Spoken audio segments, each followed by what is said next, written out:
Okay, sometimes when you're making your head, something's not quite right. You don't like the way something's looking. For instance, we had the mouth that we were working on, which went in here. And I just wasn't happy with the way the chin was coming out. So I made a new mouth with a new chin, because the nose was so big and sticking out. I wanted the chin to also stick out a lot more. So I made the new mouth. So tell me what you think. Do you like the new chin or the old chin?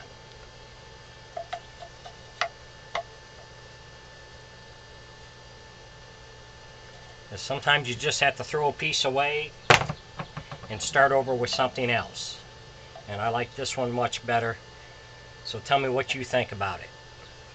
Thanks for watching.